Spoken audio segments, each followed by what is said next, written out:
Welcome to the Couch Confessionals, where we go behind the blog to learn more about the blogger. And on the couch today, get ready, folks, it's the founder of the Daily Field. Woo! Woo! Janis, thank you for joining me today. Oh, thank you, Jennifer Tonetti-Sullivan. How lovely to have you on the flip side. So, Jan, you know, the Daily Field has been such a crazy reaction from so many different people, so many different walks of life. Please share with us what inspired you, what made you start the Daily Fields, and where did the idea come from? The idea came from a place of lack, if I'm being completely honest. It was really kind of mid-December where I started to feel like there was this void, but not only a void in the past year, like a void. And I realized that before I became a mom, I was always enmeshed in these passion projects.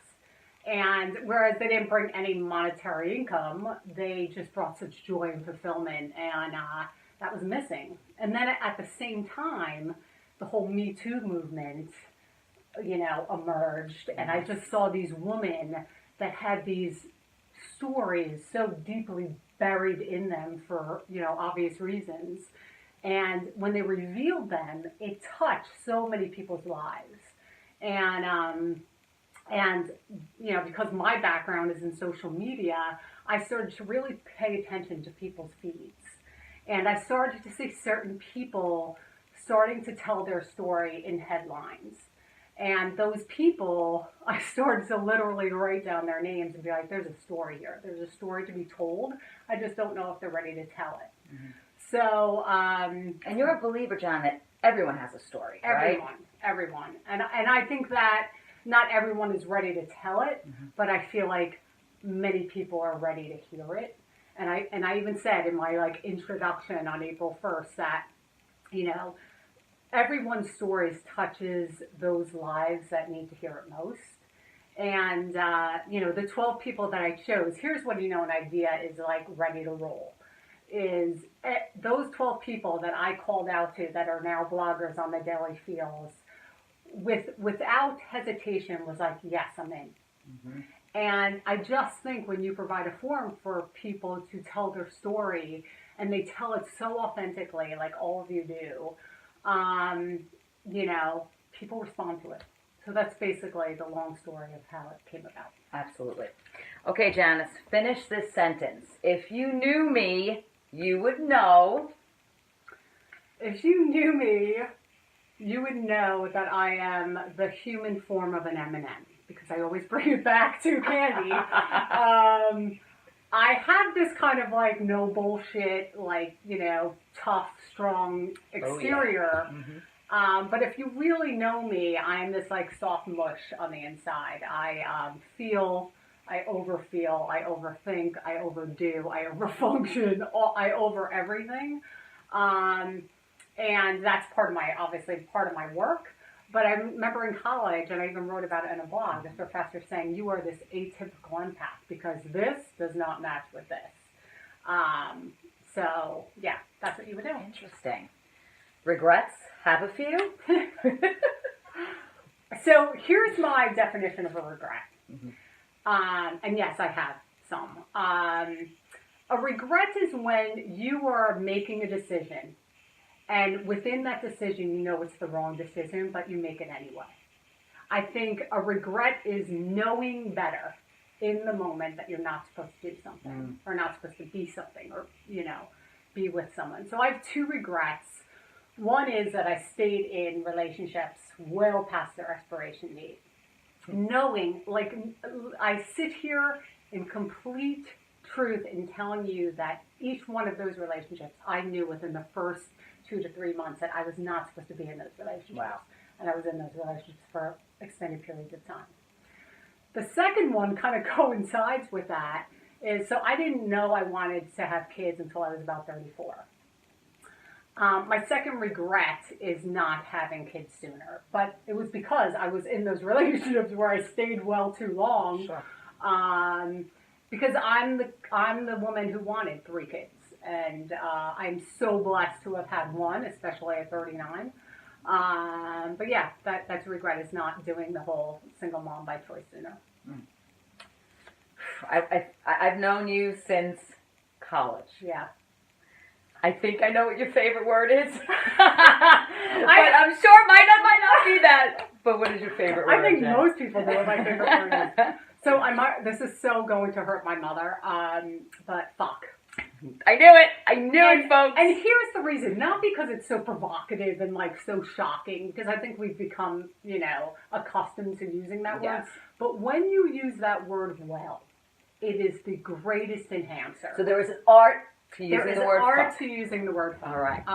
But, in all honesty, if any word you put fuck in front of, it really amplifies that word. Absolutely. So if I say, like, this is good cake, you're like, oh, all right, good cake. If I say this is fucking good cake, you want a piece of that cake. That's right. So, again, when used well, it is. I could not agree more. I mean, if that would probably be my favorite as well. Biggest pet peeve, please. All right, so I really don't have one, but I'll give you three in a short form. The first is people walking barefoot with their socks on a plane. Like, okay. Vile and, like, grosses me out to no end. And I'm not a germaphobe, but I'm like, put your fucking shoes back on. The second one is passive aggressiveness. Mm-hmm. So it is a behavior that I do not tolerate. It obviously comes from a wounded place when someone is passive aggressive, but it's gross to me. The third is talking the talk but not walking the walk. Mm-hmm. We see it often, and I truly am adamant about surrounding myself with people where their actions meet their words. Definitely. I'm agreeing with all your answers. What are you most proud of? Dude, I'm most proud of making the decision to becoming a mom. I think it's one of the hardest decisions to make when you're in a couple. Yes. When you're part of a couple. Never mind when you're doing it alone. So I made the decision. I became a mom that, has a wonderful tribe of supporters. But I support Kellen financially, emotionally, physically, mentally. I always say he's going to be in therapy, and I'm going to be the only one to blame. I think that sucks. Yeah, but I think that's all parents. Yeah, I mean, really. And then just having a child that has autism. There are some days where at the end of the day you'll find me in a fetal position, and then you'll see me on other days just giving myself a pat on the back, because I just think it's something to be proud of, this whole parenting thing. Yes, period, end of story. Yeah. But not the end of the story. We've got one more question. What sets your soul on fire? So again, I have like three things rattling in my head. From a very young age, seeing my parents come together through dance has always just beautiful. Revved something up inside of me. It's really, where they came together through love, and they danced so beautifully together. That.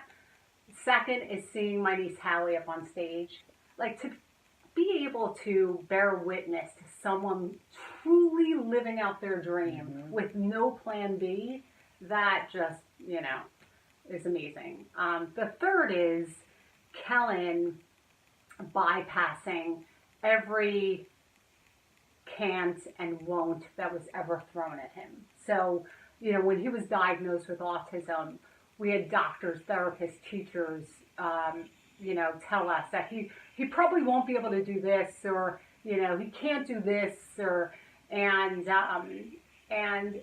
every single year, and I mark it down in a book, he really gives a, two-finger salute to those people who said he can't do things. And for an example, this past year, I got a notice sent home from school that he was going to be in a school play.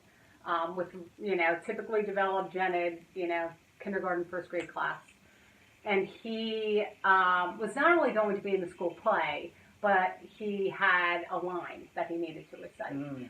and they gave some other kind of like qualifiers. He was a king, so he was going to have to wear a cloak and a king's crown. And I'm like, yeah, he's probably not going to want to do that.